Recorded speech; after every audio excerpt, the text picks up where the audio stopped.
नमस्कार और जूले दोस्तों, ये आज मेरा 5वां दिन है अनशन का पानी और नमक पर। मैं बिल्कुल ठीक हूँ।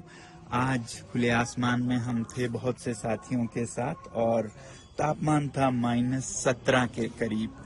और ऐसे में आप देख रहे हैं ये जो गिलास का पानी है ये न सिर्फ जमा है बल्कि फूल के ऊपर आया है, मगर ये बिल्कुल नहीं जमा है क्योंकि ये अल्कोहल है और अल्कोहल का जमने का तापमान है -114 और पानी का 0 डिग्री।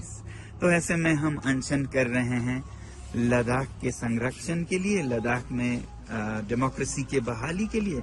मगर ये सिर्फ लद्दाख की बात नहीं है, ये एक देश भर में विश्वास को दोबारा स्थापित करने की बात है। हमारे देश में सब कुछ है, लोहा है, कोयला है, मिनरल्स हैं, मगर कमी है तो विश्वास की, ट्रस्ट डेफिसिट, जिसके चलते अब लोग किसी पे भरोसा नहीं करते हैं।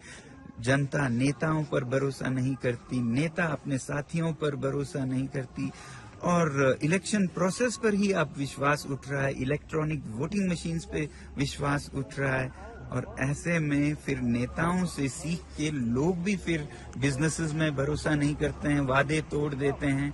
तो लद्दाख के साथ भी कुछ ऐसा ही हुआ। 2019 में हमसे वादा किया गया सरकार ने इलेक्शन मैनिफेस्टोज में खुलेआम लिख के कि लद्दाख को 6वें शेड्यूल में संरक्षण दिया जाएगा।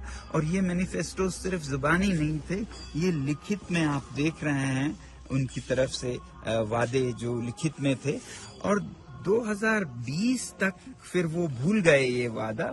फिर जब दूसरा चुनाव आया हिल काउंसिल का, तो लोगों ने यहाँ पर कहा कि हम चुनाव में हिस्सा ही नहीं लेंगे अगर इस तरह से होता है, तो उन्होंने बॉयकॉट करने का फैसला हुआ। इस पे सरकार ने स्पेशल एरोप्लेन, विमान भेजकर हमारे नेताओं को दिल्ली ले गए और वहां पर उनसे विनती की।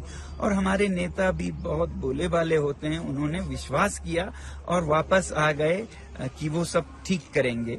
और यहाँ पर आके उन्होंने फिर से भारी बहुमत से रूलिंग पार्टी को जिताया, संसदीय चुनाव में भी और हिल काउंसिल में भी। फिर उसके बाद सरकार ने बिल्कुल भुला दिया इसको, 4 सालों के लिए टालम टोल करते रहे।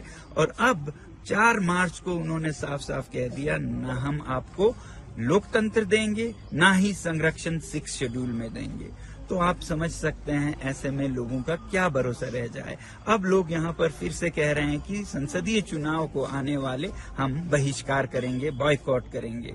मगर ये सिर्फ लद्दाख की बात नहीं है, पूरे देश की बात है। अगर इलेक्शन मैनिफेस्टोस के साथ यही हाल होता रहा तो लद्दाख एक उदाहरण बन जाएगा हर नेता के लिए कि कोई भी वादा कर लो, कोई जरूरत नहीं है पूरा करने की।